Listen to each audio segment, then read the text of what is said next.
आपण जर पाहिलं तर सध्या कार्यक्रमाच्या ठिकाणी उत्साहाचं वातावरण पाहायला मिळते। माझ्या मागच्या बाजूला हा जो स्टेज आहे या स्टेजवरती AISMS या ग्राउंडवरती हे कार्यक्रम आयोजित करण्यात आलेला आहे आणि छात्रों की गूंज या कार्यक्रमाची गूंज सध्या आपल्याला पाहायला मिळते। खरं आपण पाहतोय की मुलींसाठी हा कार्यक्रम आयोजित करण्यात आलेला आहे। प्रामुख्याने मुलींचा सहभाग या कार्यक्रमामध्ये असणार आहे आणि मुली आणि महिला या कार्यक्रमामध्ये सध्या आता कार्यक्रमस्थळी दाखल होताना आपल्याला पाहायला मिळतात। आपण पाहतोय की या ठिकाणी घोषणाबाजी देखील केली जाते। काही मुलींशी आपण बोलूया, नेमकं त्यांना काय वाटतं। कार्यक्रमाला आली आहेस, काय सांगशील?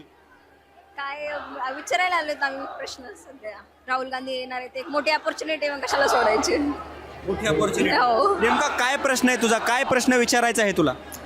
माझा तर प्रश्न आहे की म्हणजे आता एक पुणे एक MPSC UPSCचं हब आहे मोठं, तर एक पुणे शहरावर पण एक मोठी रिस्पॉन्सिबिलिटी बर्डन येतं आणि एक मायग्रेशनचा एवढा मोठा प्रॉब्लेम। हेच जर अपॉर्च्युनिटी आम्हाला आमच्या शहरामध्ये मिळाले असते तर आम्हाला इथे येण्याची गरज नसती पडली। गेली अनेक वर्षे खरं तर हे प्रॉब्लेम कायम आहेत।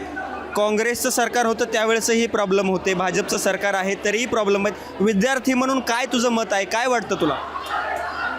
म्हणजे सगळ्याच गोष्टींना सुधारण्याची गरज आहे, सिस्टमला पण, शिक्षण क्षेत्रामध्ये पण।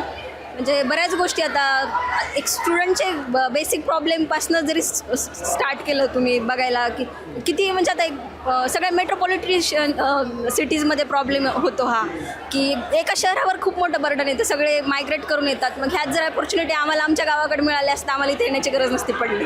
बऱ्याच अजून गोष्टी येतात, आता पेपर लीकचं पण जसं झालं, आम्ही इतके वर्ष आम्ही ट्राय करतो सगळ्या गोष्टीचं, गव्हर्नमेंट प्रिपरेशनचं, आणि मग एक कोणीतरी येऊन तो पेपर लीक करून टाकतो, आमची सगळी मेहनत तशीच निघून जाते। पेपर लीक होता, खरं तर पेपर लीकचा मुद्दा तिने मांडलाय। तुला काय सांगायचंय, तू आलीस कार्यक्रमाला? हो, खरं तर मला सांगायचं की आजच्या काळात जेनजी खरं तर जागा झाला, पण तरी मुलींच्या बाबतीत जे आजकाल घडतं ते काय थांबत नाही आहे। सो मला म्हणायचं आहे की ते कधी थांबणार? तुम्ही ठोस व्यवस्था काहीतरी करा मुलींच्या संरक्षणासाठी। सो मला त्याबाबत प्रश्न विचारायचा। कार्यक्रमाबद्दल कसं समजलं, हा खरं तर प्रश्न विचारण्यासारखा नाही, पण तुला कसं समजलं या कार्यक्रमाबद्दल काय? पॅम्पलेट्स वाटले होते आमच्या इथं आणि सोशल मीडियावरही माहिती मिळतेच। सो जसं कळलं तसं तर मला यायचंच होतं। काय काय अपेक्षा काय आहे तुझी या कार्यक्रमापासून? आता खरं तर छात्रों की गूंज या कार्यक्रमाचं नाव आहे। राहुल गांधींकडून किंवा कार्यक्रमाकडून काय अपेक्षा आहे तुझी, काय झालं पाहिजे? खरं तर विद्यार्थ्यांचे जे प्रॉब्लेम्स आहेत ते सगळे आज इथे ऐकले जातील आणि त्यावर खरंच काहीतरी एक सोल्युशन निघेल सगळ्याच बाबतीत। पेपर लीक असतील किंवा जॉब वॅकन्सी आजकाल वाढत नाही त्या बाबतीत, सगळ्याच बाबतीत, मुलींच्या संरक्षणाबाबत असतील, असे बरेच प्रश्न आज सगळे विद्यार्थी इथे विचारतील आणि मला खात्री आहे की त्या बाबतीत काही ना काही कुठे ना कुठे ते सोल्युशन काढण्याचा प्रयत्न करतील।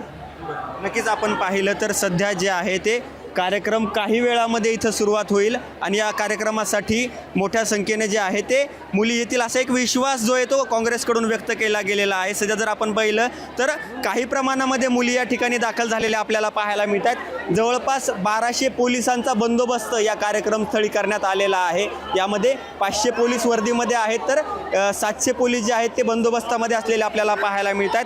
VIP पास देखील देण्यात आलेले आहेत। आपण जर इकडे पाहिलं तर VIPसाठी वेगळी व्यवस्था करण्यात आलेली आहे। 450 सीट ज्या आहेत त्या VIPसाठी राखीव करण्यात आलेल्या आहेत। यामध्ये म्हणजे काँग्रेसचे राज्यातील आणि देशातील नेते असतील किंवा मग महाविकास आघाडीमधील नेते असतील ते या ठिकाणी येणार आहेत आणि या कार्यक्रमाला त्यांची उपस्थिती असणार आहे। खरं तर या सगळ्यांची एंट्री जी आहे ती करण्यात आलेली आहेत आणि पासेस देखील जारी करण्यात आलेले आहेत। 450पेक्षा जास्त या एंट्री असल्याची माहिती आहे। खरं तर VIP आणि VVIP अशा प्रकारच्या पासेस देखील देण्यात आलेले आहेत। या कार्यक्रमामध्ये येण्यासाठी मुलींची रजिस्ट्रेशन जी आहे ती प्रोसेस राबवण्यात आलेली होती। या कार्यक्रमामध्ये राहुल गांधींना या स्टेजवरती मुली प्रश्न विचारणार आहेत, त्यांचे काय प्रॉब्लेम आहेत आणि त्यांच्या राहुल गांधींकडनं काय अपेक्षा आहेत। खरं तर शिक्षण व्यवस्थेमधील बदलांविषयीचा हा कार्यक्रम आहे असं बोललं जात आहे, परंतु याच्यामध्ये या कार्यक्रमामधून काय होतं, विद्यार्थ्यांचे प्रश्न खरंच मांडले जातात किंवा राहुल गांधी विद्यार्थ्यांच्या प्रश्नावरती काय भाष्य करतात, काय चर्चा होते,